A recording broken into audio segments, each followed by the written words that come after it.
Lingomba ya bobongoli makanisi CCM na boyokani ya ministère ya finance pe ministère ya budget elongo na DGI, DGRAD, DGDA, DGRK pe lisanga ya bakongoli mpako ya bingumba ya mboka na biso babongisi kobanda mokolo mwa 11 septembre 2021 kino 11 mars 2022 kampani ya malendesi pona bufuti mpaku pe bokambi malamu ya misolomi ya leta na etando mobimba ya ekolo Kongo. Poto tonga banzela ya kitoko. Balopitalo ya sika pona bapinga oyo esengeli mai na lotiliki ebonga bobola esila pe pona bolamu na biso nyonso. Bandeko bafuti mpaku baimboka pe bapaya ndeko tata ndeko mama tosengami biso banso kofuta mpaku kasi bino pe bandeko bakambi boyangela misolomi ya leta na ndenge elongo bani tofuta mpaku po totonga mboka na biso biso nde tobongisa Kongo.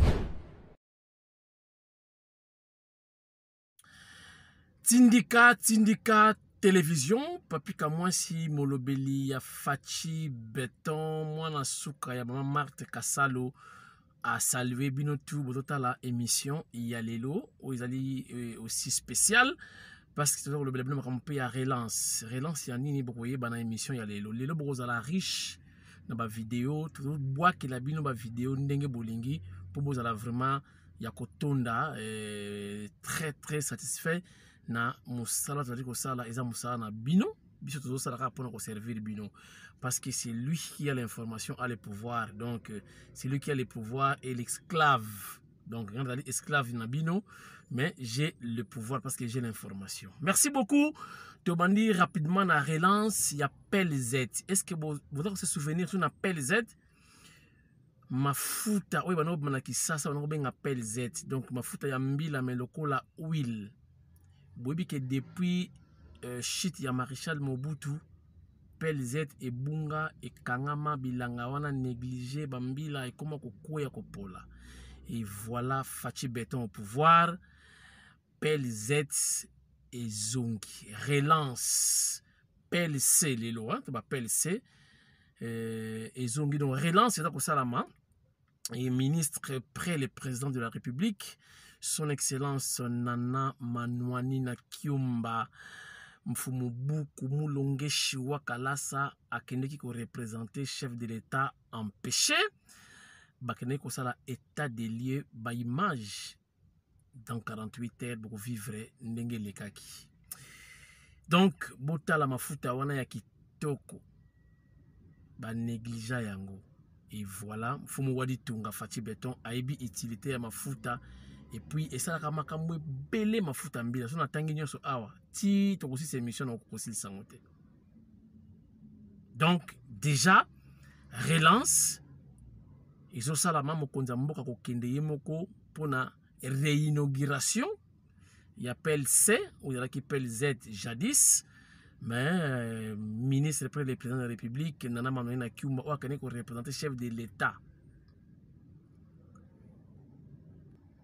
Na Afrika nde yeli susu akendeki ko représenter le chef de l'État donc na PLZ actuel PLC pour na intérêt ya peuple congolais.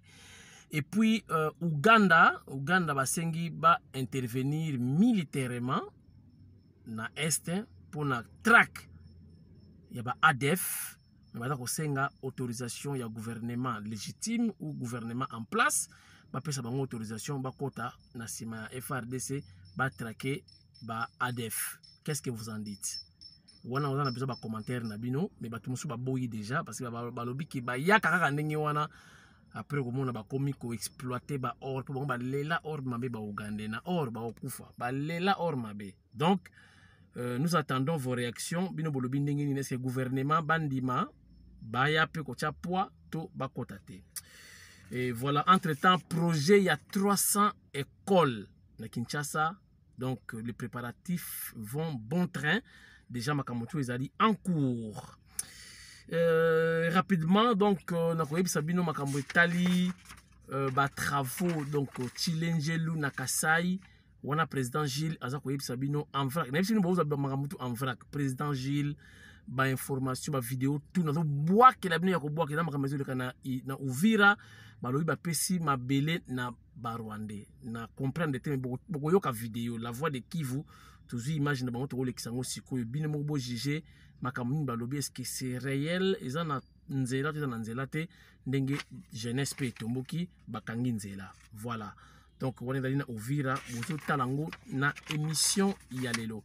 Donc, voilà, na boakeli binango en vrac, hein. Binomo bota la makamunionso, oyo, tout ça, kolobela na émission yalelo. Et puis, bamine, les Chinois, na bamine, na bango, dans la station moko, irrégulière, badako exploiter bamine na biso sans autorisation, mais banani badako protéger bango jusque-là, na notre éviter banani badako tia bango poids. Voilà, botala ba vidéo en vrac, na ba interview en vrac. Ngana binoka juste après pour la conclusion. À tout de suite. Arrivé ce samedi 4 septembre en Mbuji-Mayi du deuxième lot des engins du génie civil de l'entreprise grecque 7 pour l'exécution des travaux du projet Tshilé-Gelou. Ce convoi est constitué d'un niveleuse, 2 pelles chargeuses, un camion citerne, 2 camions bétonnières, 4 bennes basculantes, une pelle à creuser montée sur un tracteur à chenilles et 2 camionnettes utilitaires. C'est madame le gouverneur de province intérimaire, Jeannette Longa Muswamba, qui est allée les réceptionner au-delà du péage du pont de la rivière Mbuji-Mayi. Ce convoi a fait le tour de la ville, à sa tête l'autorité provinciale Jeannette Longa Muswamba. Occasion de présenter ces engins à la population qui les a accueillis avec des scènes de liesse et des mots de soutien au chef de l'État Félix-Antoine Tshisekedi Tshilombo et à la gouverneure de province intérimaire Jeannette Longa Muswamba. À la base vide grec 7, ingénieur Marcel Mbikaï a présenté à l'autorité provinciale l'évolution des travaux du projet Tshilé-Gelou qui sont à la phase de l'assainissement sur les 25 km des routes asphaltées à travers la ville de Mbuji-Mayi. Ingénieur Marcel Mbikaï a rassuré la gouverneure de province intérimaire et la population de Mbuji-Mayi que cette fois-ci, c'est la bonne avec l'arrivée des engins. La gouverneure de province intérimaire, Jeannette Longa Muswamba, s'est dit la plus heureuse. Voir ce que nous venons de réceptionner, tout ça c'est au nom du chef de l'État. Nous sommes là, fiers de notre province, fiers de Tshilé-Gelou qui va entamer. Donc Mbuji-Mayi, bientôt la ville va porter une belle robe.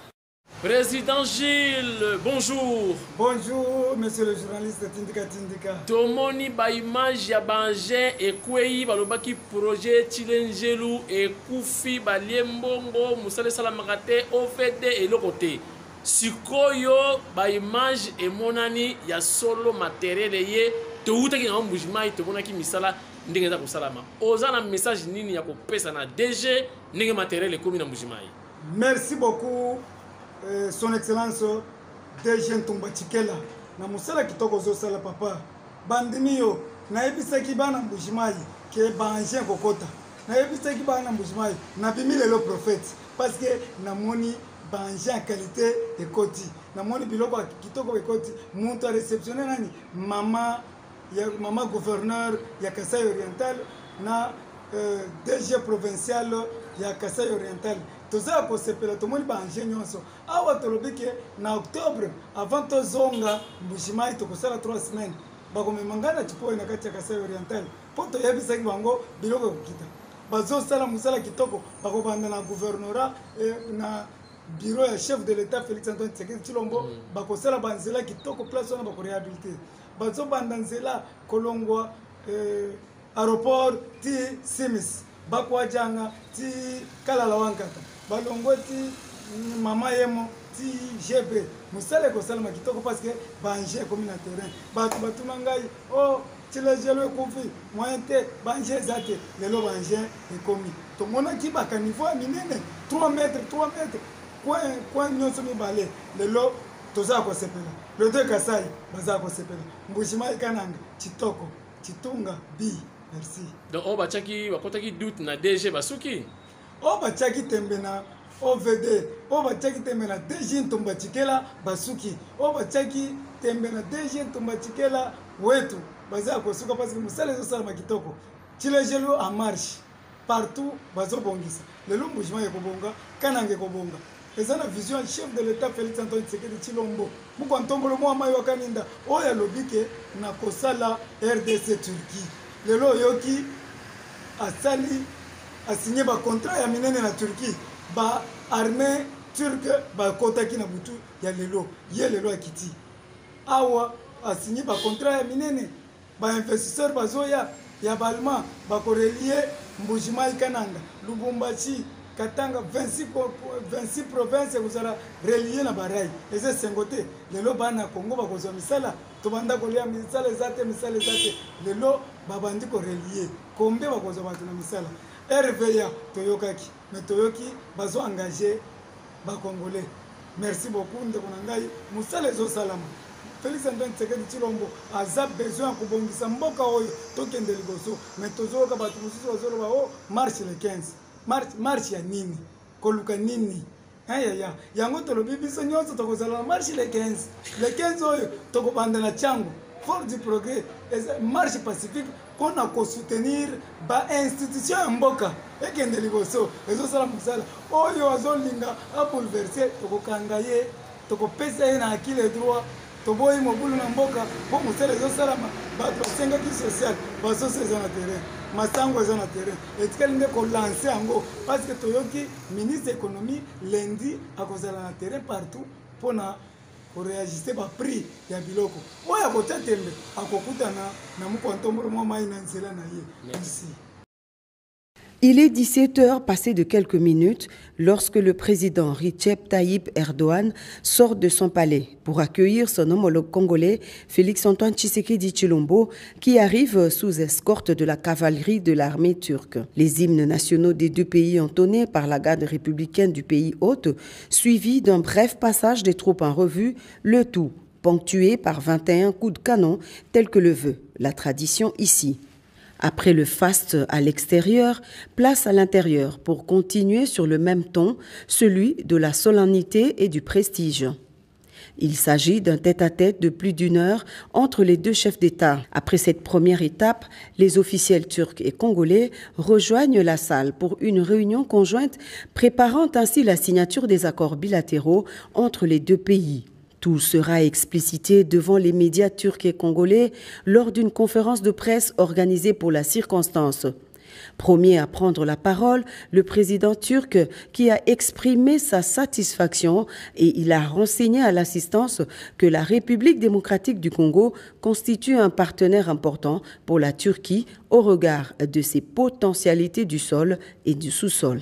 Ce qui explique tout le sens des accords signés ce mardi 7 septembre entre les deux pays. Des accords qui mettent en exergue toutes les recettes possibles afin de faire progresser les relations économiques et commerciales entre la Turquie et la RDC.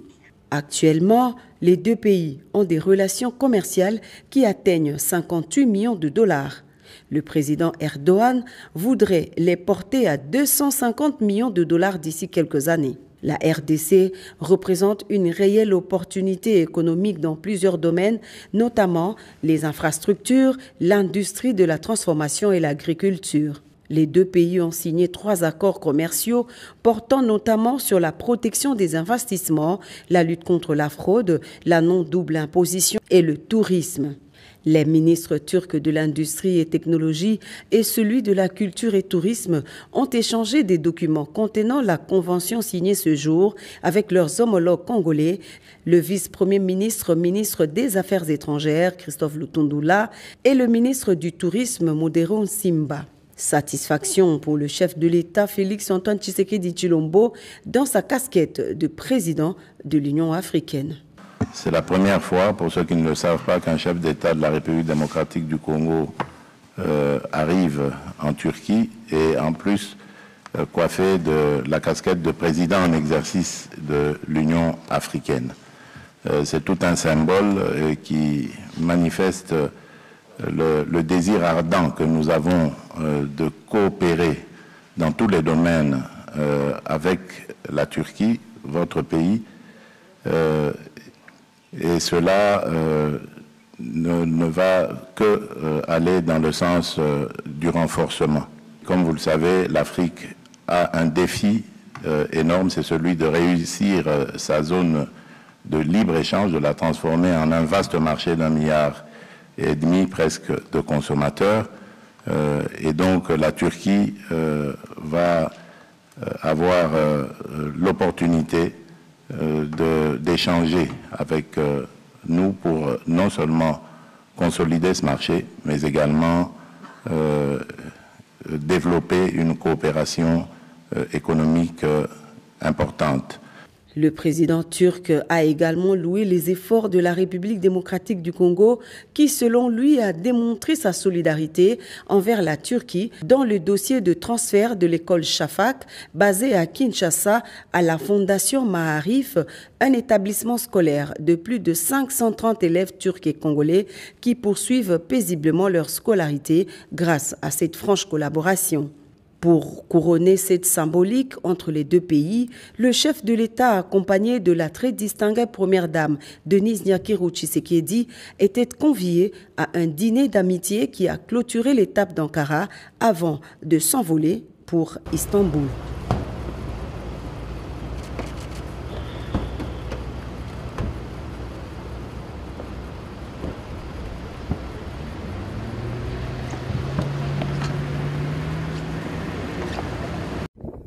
Ulifika hapa mwisho. Nafika hapa tu. Unatokea wapi? Unatokea wapi? Kutoka huko. Wewe ni nani? Mimi ni adjutant chef. Adjutant chef. Wa batayo gani? Niko mu secteur Sukura de Mukije. Ya wapi? Na Uvira.